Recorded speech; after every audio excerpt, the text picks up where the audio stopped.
ಅವಳು ಒತ್ತಾಯಿಸಿದ ಮೇಲೆ ಹಠ ಹಿಡಿದ ಮೇಲೆ ನೀ ಕಟ್ಟಿದ್ದಾನೆ ಅವಳು ಹೇಳಿದ ಮೇಲೆ ಕಟ್ಟಿದ್ದಲ್ವಾ ಅಪ್ಪನದಾಗಿ ನೀನು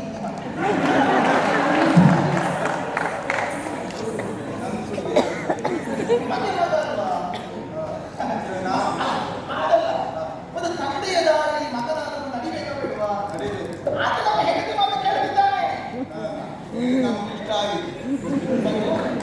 ತಪ್ಪೇನಲ್ಲಪ್ಪ ಸರಿ ನಿನ್ನ ಈ ಆದಕ್ಕಿನ ವಿಚಾರವನ್ನು ಕೇಳಿ ಒಂದು ತಪ್ಪಿಗೆ ಹಾಕಿಕೊಂಡು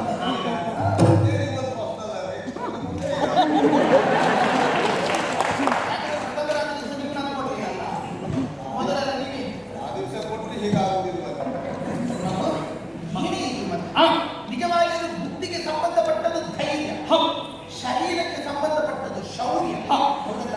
ಹಾಗಾದ್ರೆ ಯಾವುದೇ ಒಬ್ಬನಾಗಿರಲಿ ಮೊದಲು ಶೌರ್ಯವನ್ನು ಪ್ರಕಟಪಡಿಸುವುದಕ್ಕೆ ಮುಂದಾಗಬೇಕು, ಆಮೇಲೆ ಧೈರ್ಯದ ಮುಂದೋಗಬೇಕು. ಒಂದು ಸಾಹಸ ಪ್ರಜ್ಞೆ ಅಂತ ಇರುತ್ತದೆ, ಅದನ್ನು ನಡೆಸುವುದಕ್ಕೆ ನಾವು ಮುಂದಾಗದೇ ಇದ್ದರೆ ಯಾವ ಫಲವೂ ನಮ್ಮ ಕೈ ಸೇರುವುದಿಲ್ಲ. ಅಯ್ಯೋ ನನಗೆ ವ್ಯವಹಾರದಲ್ಲಿ ನಷ್ಟ ಆಗುತ್ತದೆ ಎನ್ನುವ ಹಾಗೆ ಒಬ್ಬ ವ್ಯಾಪಾರಸ್ಥ ಯೋಚನೆ ಮಾಡುತ್ತಾನಂತಾದರೆ ಸಮಾಜದಲ್ಲಿ ವ್ಯಾಪಾರ ವಹಿವಾಟು ನಡೆಯುವುದಕ್ಕೂ ಲಾಭವೋ ನಷ್ಟವೋ ಪ್ರಕರಣಕ್ಕೆ ನಾವು ಮುಂದಾಗಬೇಕು, ವ್ಯವಹಾರ ಉದ್ದಿಮೆಗೆ ನಾವು ಮುಂದಾಗಬೇಕು. ಒಬ್ಬ ನಮ್ಮಂತಹ ಪಂಡಿತನು ತಾನು ವಾದ ವಿವಾದಗಳಲ್ಲಿ ಸೋಲುತ್ತೇನೆ ಅಂತ ನಾವು ಮುಂದಾಗುತ್ತಾನಂತಾದರೆ ಅವನಿಗೆ ವೇದಿಕೆ ಹತ್ತಲಿಕ್ಕಾಗತ್ತ ಇಲ್ಲವೇ ಇಲ್ಲ. ಧೈರ್ಯದಲ್ಲಿ ಮುಂದೋಗಬೇಕು ವಾದ ವಿವಾದಗಳಿಗೆ, ಆಗ ಅವರಂತಹ ಪಾಂಡಿತ್ಯ ಪ್ರಕಾಶಕ್ಕೆ ಬರುತ್ತದೆ. ಅದೇ ರೀತಿಯಲ್ಲಿ ಕ್ಷತ್ರಿಯನಾದರೂ ಯುದ್ಧ ಯಾಕಂದ್ರೆ ಹುಮ್ಮಸ್ಸಿನಿಂದಾದರೆ ಖಂಡಿತವಾಗಿ ಪದ ಕೈ ಸೇರುತ್ತದೆ. ಖಂಡಿತ ಹಗರಣ ಕಲ್ಲು ತಗೊಂಡಿದ್ದಾರೆ. ಅಯ್ಯೋ ಹಾಗಾಗುತ್ತೆ ಹೀಗಾಗುತ್ತೆ ಎನ್ನುವ ಹಾಗೆ ಹೆದರಿಕೊಂಡು ಕುಳಿತರೆ ಎಲ್ಲ ಯೋಚನೆ ಮಾಡಿಕೊಂಡೇ ಕಾರ್ಯರಾಗಬೇಕಾಗ್ತದೆ. ಇಲ್ಲಿ ಏನು ತೊಂದರೆ ಇಲ್ಲ, ನೀರಿಗೆ ಇಳಿಯದೆ ಈಜು ಬರುವುದನ್ನು ಮಾತು. ಅಯ್ಯೋ ಈಜು ಬರದೆ ನಾನು ನೀರಿಗೆ ಇಳಿಯುವುದನ್ನು ಕೂತ್ಕೊಂಡ್ರೆ ಅವಳು ನೆಲದಲ್ಲಿ ಕಟ್ಟಪಟ್ಟು ಅಲ್ವಾ? ಹೌದಾ? ಏನು ತಪ್ಪಿಲ್ಲ ಮಗ, ಅವಳ ಮನಸ್ಸಿಗೆ ಸಂತೋಷ ತಂದುಕೊಡುವುದಕ್ಕೆ ನೀವು ಮದುವೆ ಕಟ್ಟಿದ್ದಲ್ವಾ? ಮೊನ್ನೆ ಮನೆಗೆ ನೀವು ಮದುವೆ ಮಾಡಿಸಿದ್ದು ಮಗ. ಮದುವೆಯಾಗಿ ಎಷ್ಟು ಮಳೆಗಾಲ ಬಂದಿದ್ದಾರೆ ಎನ್ನುವುದು ಮುಖ್ಯ ಅಲ್ಲ ಮಗ.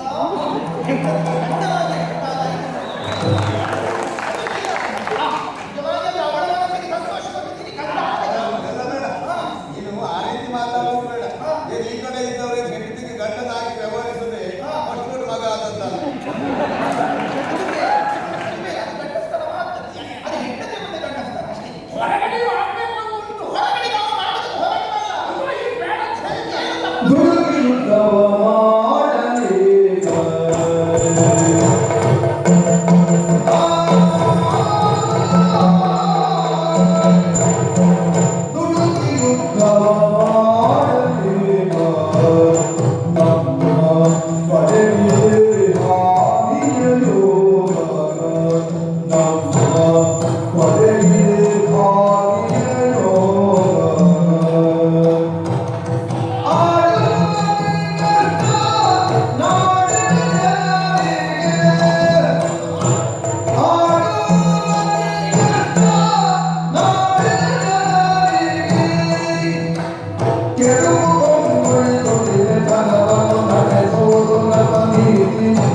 ಆ ಅರ್ಜುನನ ಹೆಸರನ್ನು ನೆನಪಿಸಿಕೊಳ್ಳುತ್ತಾ ಇರುವ ಹಾಗೆ, ಅವನ ಯಶೋಗಾಥೆಯನ್ನು ಎಣಿಸಿಕೊಳ್ತಾ ಇರುವ ಹಾಗೆ ನೋಡು ನೋಡು ನೋಡು ನೋಡು. ಅರ್ಜುನ ಯಾಕೆ ನಮ್ಮ ಮನೆ ಹುಡುಗ ಇಷ್ಟು ಕೆಲಸ ಮಾಡಿದ್ರೆ ಇವರಿಗೆ ಎಂತದೂ ಆಗುದಿಲ್ಲ. ಯಾರೋ ಮಾಡಿದ್ರೆ ಹಾಗೆ ಯಾವಾಗಲೂ ನಮ್ಮ ಹುಡುಗರನ್ನು ನಾವು ಪ್ರೇರೇಪಿಸಬೇಕು ಅಂತಾದ್ರೆ ಮತ್ತೊಬ್ಬರ ವಿಚಾರದ ಕುರಿತಾದ ಆದರ್ಶವನ್ನು ತಿಳಿದಿರಬೇಕು. ಏನಪ್ಪ ಅರ್ಜುನನ ಕುರಿತಾಗಿ ನಾವು ಆಲೋಚನೆ ಮಾಡಬೇಕಿದ್ರೆ ಅವ ಮಾಡಿದಂತಹ ಸಾಹಸ ಒಂದು ಎರಡು, ಅವನ ಸಾಹಸವನ್ನು ಮತ್ತೊಬ್ಬರಿಂದ ಮಾಡುವುದಕ್ಕೆ ಅಸಾಧ್ಯ ಇರುವ ರೀತಿಯಲ್ಲಿ ತಾನೇ ತಾನಾಗಿ ಮೆರೆದಾಡಿದವನು ಅರ್ಜುನ. ಒಂದು ಸಂದರ್ಭದಲ್ಲಿ ಅವನಮ್ಮ ಕುಂತಿದೇವಿ ಗಜಗೌರಿ ವ್ರತವನ್ನು ಮಾಡಬೇಕು ಎನ್ನುವುದಾಗಿ ನಿರ್ಧರಿಸಿದರು. ಅಂದ್ರೆ ಆ ಕಡೆಯಲ್ಲಿ ಗಾಂಧಾರಿ ಮಾಡಿರುವುದರಿಂದ ಹೆಚ್ಚಿನ ಪ್ರಕರಣ ಇರಲಿ ಹೆಚ್ಚು ಅಂದ್ರೆ ಅದು ಇರುತ್ತದೆ, ಅದಿದ್ರೆ ಹಾಗೆ ಮಾಡಬೇಕು ಎನ್ನುವುದಾಗಿ ನಿರ್ಧರಿಸಿದಾಗ ಇದೇ ಪಾರ್ಥ ಹೇಳ್ತಿನಂತೆ. ಆ ಕಡೆಯಲ್ಲಿ ಗಾಂಧಾರಿ ದೇವಿ ಮಣ್ಣಿನ ಆನೆಯನ್ನು ಪೂಜೆ ಮಾಡಿದ್ದಾಳೆ. ಅಮ್ಮ ನೀನು ಮಣ್ಣಿನ ಆನೆಯನ್ನು ಪೂಜೆ ಮಾಡುವುದಲ್ಲ, ಪ್ರತ್ಯಕ್ಷ ಇಂದ್ರನ ಐರಾವತವನ್ನೇ ಭೂಮಿಗೆ ಇಳಿಸ್ತೇನೆ ಎನ್ನುವುದಾಗಿ ಹೇಳಿದಂತೆ.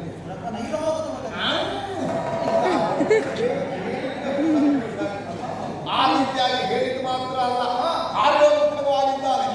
ದೇವೇಂದ್ರನಿಗೆ ಒಂದು ಲೇಖನವನ್ನು ಬರೆದಿರುವಂತಹ ಲೇಖನವನ್ನ ಬಾಣದ ತುದಿಗೆ ಕಟ್ಟಿದ ಆ ಬಾಣವನ್ನ ನೆಟ್ಟ ನೋಟದಿಂದ ದೇವಲೋಕದತ್ತ ಬೀರಿಸಿ ಆ ಕಾಲನ್ನ ಮುಂದಿರಿಸಿ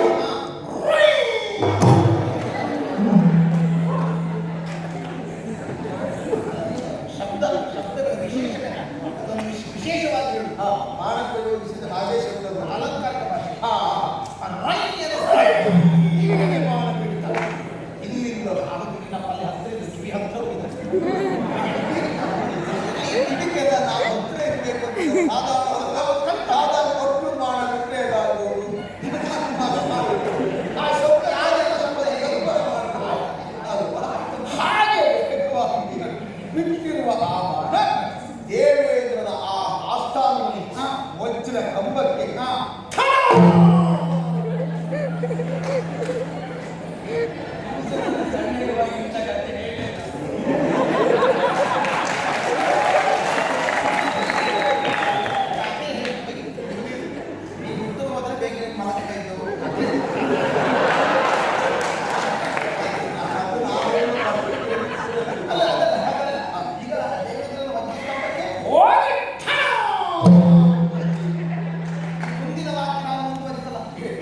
ಅಷ್ಟೊತ್ತಿಗೆ ಸಭೆಯಲ್ಲಿ ಕುಳಿತಂತ ದೇವೇಂದ್ರ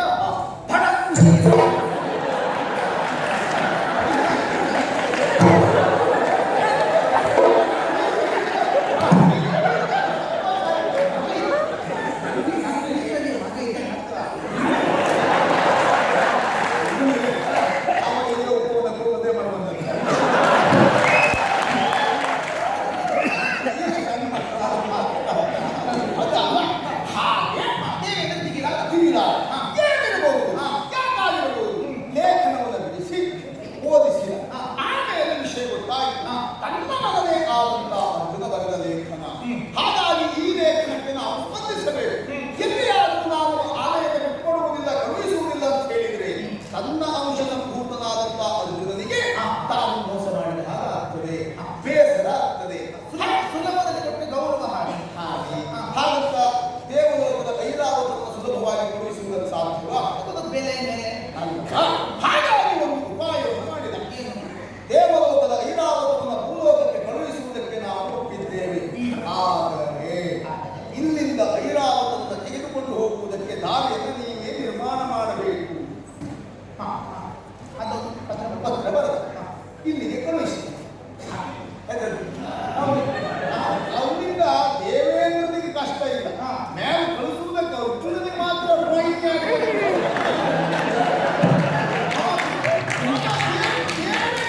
ಕೆಲಸ ಮೇಲಿರುವುದಲ್ಲ.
ಹಾಗಾದ್ರೆ ಇಲ್ಲಿ ಶಬ್ದ ಬಂದಿತ್ತ ಬೇಡ, ಇನ್ನು ಇಂದ್ರ ದಿಸೆ ಇರುವಂತದ್ದು ಪೂರ್ವ ದಿಕ್ಕಿನಲ್ಲಿ ಇರುವಂತದ್ದು.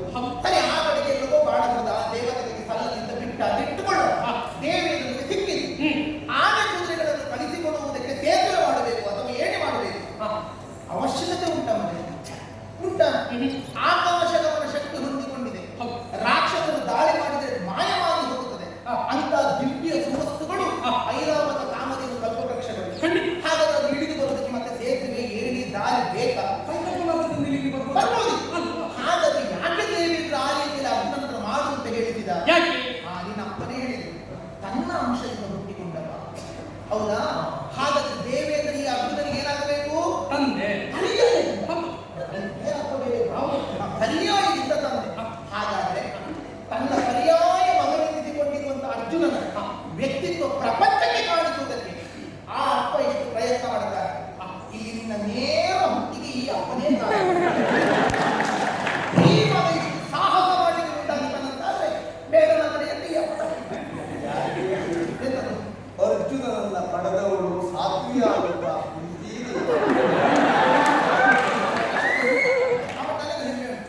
ಒಂದು ವರ್ಷ ಇಂದ್ರೋಪಾಸನೆಯನ್ನು ಮಾಡಿ ತಪಸ್ಸು ಮಾಡಿ ಆ ಬಳಿಕ ಅರ್ಜುನನನ್ನು ಅವಳು ಪಡೆದದ್ದಾನೆ. ಒಂದು ವರ್ಷ ತಪಸ್ಸು, ಒಂದು ವರ್ಷ ಬಟ್ಟೆ. ನಾನು ಈ ಮಗನನ್ನು ಪಡಿಬೇಕಾದ್ರೆ ಒಂದು 48 ಶನಿವಾರ ಅದು ಕೂತ್ಕೊಳ್ಬೇಕು, ಶ್ರಾವಣ ಶನಿವಾರ ಕೂತ್ಕೊಳ್ಬೇಕು ಅಂತಿದ್ದೆ. ನೀವು ಬಿಡ್ಬೇಕಾ?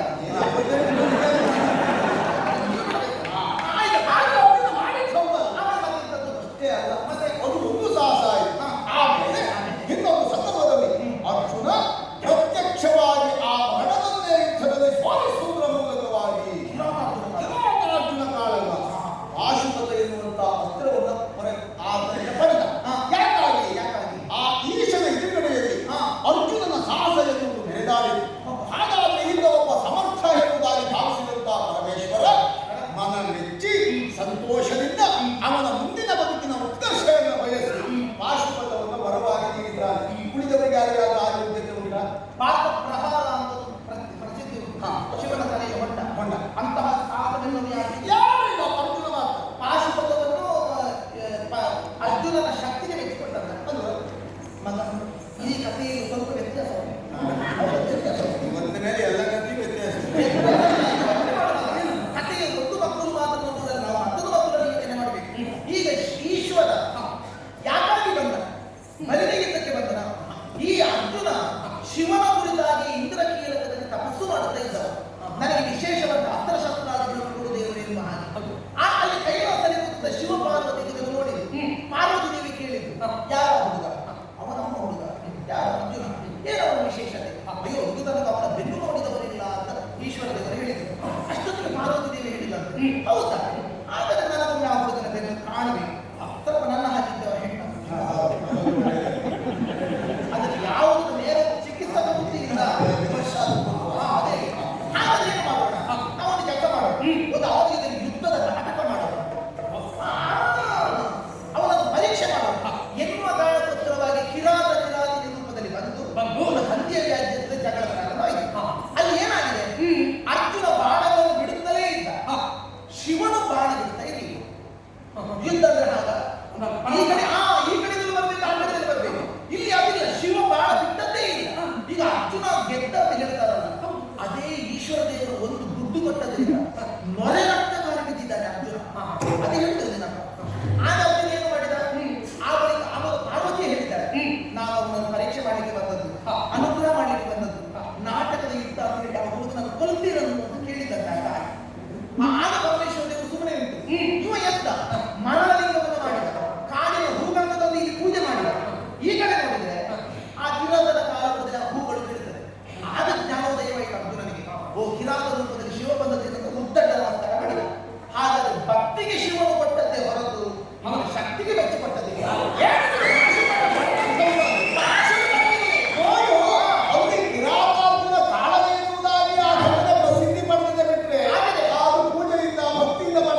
ನಮ್ಮ ಸೇನೆಯನ್ನು ಸಾಧಿಸ್ತೇನೆ. ಅಯ್ಯೋ ನಷ್ಟ ಆಗುತ್ತದೆ ಅಂತ ಯೋಚನೆ ಮಾಡುವುದು ಹೌದು ತಾನೆ. ಮತ್ತೆ ಸಂಪಾದನೆ ಮಾಡುತ್ತೇವೆ, ಕೂಡಿಡುತ್ತೇವೆ. ಅಲ್ಲ ಈ ಇದ್ದದ್ದು ಹೇಗೆ ಇರ್ತದಲ್ಲ. ನಮ್ಮಲ್ಲಿದ್ದಂಥ ವೀರ ಯುವಕರೆಂತವರಿಗೆ ಯೋಚನೆ ಮಾಡಿ ಜನ್ಮಭೂಮಿಗೋಸ್ಕರವಾಗಿ ಹೋರಾಟಕ್ಕೂ ಸಿದ್ಧ, ಪ್ರಾಣ ಕೊಡುವುದಕ್ಕೆ ಸಿದ್ಧ ಅಂತ ಇದ್ದಾರೆ. ಯಾವ್ಯಾವುದೋ ದೇಶದಲ್ಲಿ ನಿಮಗಿಷ್ಟು ಸೌಲಭ್ಯ, ನಿಮಗಿಷ್ಟು ಸೌಕರ್ಯ, ನಿಮಗಿಷ್ಟು ಸಂಬಳ ಕೊಡ್ತೇವೆ ಎನ್ನುವ ಹಾಗೆ ಆಮಿಷವನ್ನೊಡ್ಡಿ ಸೇನೆಗೆ ಜನ ಸೇರಿಸಿಕೊಳ್ತಾರೆ. ಆದರೆ ನಮ್ಮಲ್ಲಿ ಹಾಗಲ್ಲ. ಸ್ವಇಚ್ಛೆಯಿಂದ ಜನ್ಮಭೂಮಿಗೋಸ್ಕರವಾಗಿ ಪ್ರಾಣವನ್ನಾದರೂ ಕೊಡ್ತೇವೆ ಎನ್ನುವ ಹಾಗೆ ಯಾವುದೋ ವೀರ ಯುವಕರಿದ್ದರೆ ಅದು ನಮ್ಮ ದೇಶದಲ್ಲಿ ಯಾವ ದೇಶದಲ್ಲೂ ಇಲ್ಲ. ಅವರನ್ನು ಉಳಿಸ್ಕೊಳ್ಳೋಣ. ಅಲ್ಲ, ಅವರೇ ಸ್ವಾಭಿಮಾನಕ್ಕೋಸ್ಕರ ಸಿದ್ಧರಾಗಿದ್ದಾರೆ. ಎಷ್ಟು ವರ್ಷ ಬರ್ತಾ ಇದ್ದಾರೆ? ಅಲ್ಲ, ಏನು ರಕ್ತಗರ್ಭ ವಸುಂಧರ ಅಂತ ಹೇಳೋದು ಆ ಕಾರಣಕ್ಕೋಸ್ಕರವಾಗಿ. ಹೌದೇ? ಈಗ ನೀವು ಒಂದು ಇಂಥದ್ದೇ ಆಗಿ ಪೂರ್ಣ ನಷ್ಟ ಆಗ್ತಾ ಹೋದ್ರೆ ರಕ್ತಗರ್ಭ ಏನು ಮಾಡ್ತಾರೆ? ಈಗ ಹಾಗೆ ಹೇಳಲಿಕ್ಕೆ ಹೋದರೆ ನಿಮ್ಮ ಹಿಂದಿನ ತಲೆಮಾರು ಹೋಗಿದೆ, ನಾಳೆ ಮತ್ತೊಂದು ಹೊಸ ತಲೆಮಾರು ಬರ್ಲಿಕ್ಕಿಲ್ಲ ಅಂತ ಅದೇ ಹೇಳಿ ಚಿಂತೆ ಮಾಡೋದಕ್ಕಿಲ್ಲ. ಮತ್ತೆ ಹುಡುಗ ಸಣ್ಣವ, ಅಯ್ಯೋ ಪಾಪ ಅವನಿಗೆ ಸಣ್ಣ ಹುಡುಗ, ಅಲ್ಲ ಸಣ್ಣ ಬಂದ್ರೆ ಯುದ್ಧ ಕ್ಷೇತ್ರಕ್ಕೆ ಅರ್ಜುನನ ಎದುರುಗಡೆ ಸಣ್ಣ. ಇದಕ್ಕಿಂತಲೂ ಸಣ್ಣ ಪ್ರಾಯದಲ್ಲಿ ಆ ಲವಕುಶನೆನ್ನುವಂತ ಇಬ್ಬರು ಹುಡುಗರು ಅಯೋಧ್ಯೆಯ ರಾಮ ಮಾಡಿರುವಂತಹ ಅಶ್ವಮೇಧದ ಕುದುರೆಯನ್ನು ಕಟ್ಟಿ ಸೇನೆಯನ್ನು ತಡೆದು ಗೆದ್ದು ಬೀಗದ ಲವಕುಶರಲ್ಲ. ಏನು? ಲವಕುಶರು ರಾಮನ ಸೇನೆಯಲ್ಲಿ ಯುದ್ಧ ಮಾಡಿದ್ರು, ಕುದುರೆಯನ್ನು ಕಟ್ಟಿದ್ರು. ಅವ್ರು ಯಾರು? ಯಾರು? ಸೀತೆ ಹಡದ ಮಗ.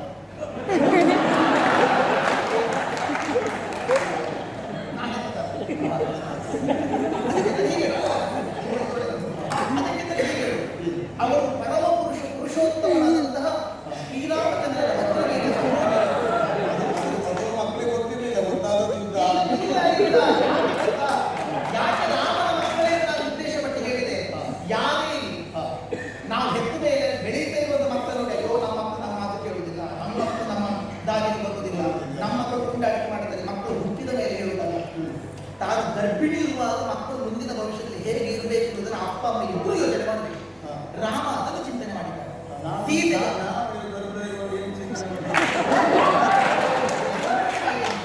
ಸೀತೆ ಗರ್ಭಿಣಿಯಾಗಿರುವಂತ ಹೊತ್ತಿನಲ್ಲಿ ಪ್ರಭು ಶ್ರೀರಾಮಚಂದ್ರ ವಿಶ್ವಾಮಿತ್ರನಿಂದ ತಾನು ಕಲಿತಿದ್ದ ವಿಕ್ರಮಕಾರಿ ಅಸ್ತ್ರಗಳನ್ನು ಸೀತೆಯ ಕಿವಿಯ ಮೂಲಕವಾಗಿ ಗರ್ಭಸ್ಥ ಬಂದ ಶಿಶುಗಳಿಗೆ ಉಪದೇಶ ಮಾಡಿದ್ದಾರೆ. ಆ ಅಪ್ಪ ಅಷ್ಟು ಮಾಡಿದ್ದಾರೆ. ಈ ಅಪ್ಪ ಸುಮ್ಮನೆ ನಾವು ಅಷ್ಟು ಮಾಡಿ ಬಿಡ್ಬೇಕಲ್ಲ. ಅದು ಅಲ್ಲ, ಇದೇ ಕೃಷ್ಣ ಆ ಹೊತ್ತು ಮಾನದ ಸೇನೆ ಹಿಡ್ಕೊಳ್ಬೇಕಾದ ಮದುವೆ ಮೇಲೆ 17 ಬಾರಿ ದಂಡೆತ್ತಿಕೊಂಡು ಬಂದಿದ್ದಾರೆ.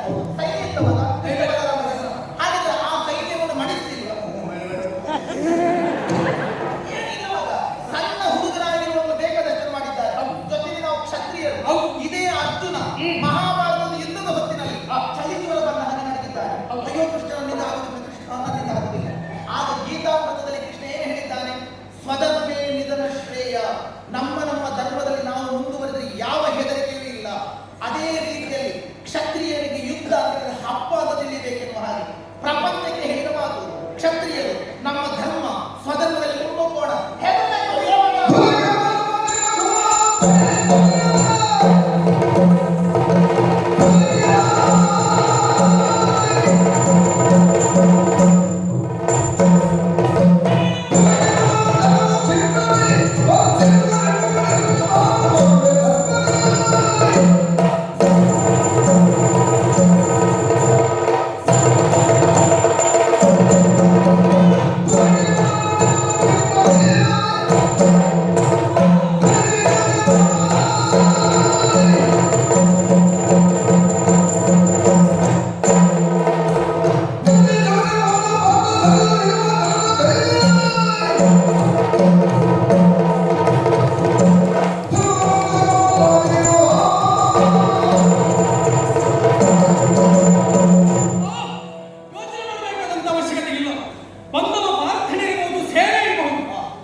ಆಗಲಿ ಅಂತ ದೇವರ ಇಚ್ಛೆ ಏನುಂಟು ಹಾಗೆ ನಿನ್ನಿಂದಲೇ ಜಯ ಪಡೆಯಬೇಕು ಎನ್ನುವ ಆಸೆ ನನಗೂ ಇದೆ. ಹೋಗಿವಾ ಹೆದರಬೇಡ. ಇಲ್ಲ. ಯಾವ ಕಾಲಕ್ಕೂ ಹೆಜ್ಜೆಯಲ್ಲಿ ಇಟ್ಟ ಹೆಜ್ಜೆಯಿಂದ ಮತ್ತೆ ಹಿಂದೆಡುವುದಕ್ಕೆ ಹೋಗಬೇಡ. ಯಾಕೆ ಗೊತ್ತೇ? ಕುಕ್ಕುಟದ ಕೆಚ್ಚು, ಇರುವೆಯ ಸಾಹಸ, ಇದನ್ನು ನೆನಪಿಟ್ಟುಕೊಂಡು ತನಗಿಂತಲೂ ಎಷ್ಟೋ ದೊಡ್ಡ ಗಾತ್ರದ ಆಹಾರವನ್ನಾದರೂ ಪುಟ್ಟ ದೇಹವನ್ನು ಹೊಂದಿಕೊಂಡಿರುವಂತಹ ಇರುವೆ ಎಳೆದೆಳೆದು ಕೊಂಡು ಬಂದು ಸಂರಕ್ಷಿಸುವುದಕ್ಕಾಗದೆ ಅದರ ಸಾಹಸ ಎಷ್ಟು ದೊಡ್ಡದು. ಕೋಳಿಯ ಶೌರ್ಯವನ್ನು ಗಮನಿಸಿ. ಕುಕ್ಕುಟದ ಕೆಚ್ಚು ಮನುಷ್ಯನಾದರೂ ತಲೆಗಡೆದಾಗ ಬಿದ್ದು ಬಿಡುತ್ತಾನೆ, ನಮಗೆ ಒಂದಿಷ್ಟು ಅವಕಾಶವಿಲ್ಲ. ಆದರೆ ಒಂದು ಕೋಳಿ ತನ್ನ ಇದಿರಾಳಿಯನ್ನು ಹೊಡೆಯುವುದಕ್ಕೆ ತನ್ನ ಪ್ರಾಣ ಹೋಗುವ ತನಕ ಹಾರುತ್ತಲೇ ಇರುತ್ತದೆ. ಅದಕ್ಕೆ ಕೆಚ್ಚು ಅಂತ ಹೆಸರು. ಬೇಕು ಸಾವಿರಾರು ಸಂಪಾದಿತರು ಹೊಗಳಲಿ ಯಾಕೆಗಳಲಿ ಸಂಪತ್ತಿನ ಹೊಳೆ ಹರಿದು ಬರಲಿ, ನಿಂತ ಕ್ಷಣದಲ್ಲಿ ಅದು ನಾಶವಾಗಿ ಹೋಗಲಿ. ಮರಣ ಎನ್ನುವಂಥದ್ದು ಯುಗಾಂತರದಲ್ಲಿ ಬರಲಿ, ಈ ತಕ್ಷಣದಲ್ಲಿ ಬರಲಿ. ಧೀರರಾದವರು ಇಟ್ಟ ಹೆಜ್ಜೆಯನ್ನು ಯಾವ ಕಾಲಕ್ಕೂ ಹಿಂತೆಗೆಯುವುದಿಲ್ಲ. ಮಾತ್ರ ಅಲ್ಲ ಮಗನೇ, ಆಗುವಂತ ಯುದ್ಧದಲ್ಲಿ ಅರ್ಜುನ ಬಿಟ್ಟಂತ ಬಾಣಗಳಿಂದ ನಿನ್ನ ದೇಹದಲ್ಲಿ ಎಷ್ಟು ರಕ್ತ ಹರಿದು ಹೋಗಿದೆ ಎನ್ನುವುದರಿಂದ ನಿನ್ನ ಸಾಹಸ ವ್ಯಕ್ತವಾಗುವುದಲ್ಲ. ನೀ ಬಿಡುವಂತ ಬಾಣಗಳನ್ನು ಕತ್ತರಿಸುವುದಕ್ಕಾಗದೆ ಅರ್ಜುನನ ಹಣೆಯಲ್ಲಿ ಒಂದು ಹನಿ ಬೆವರು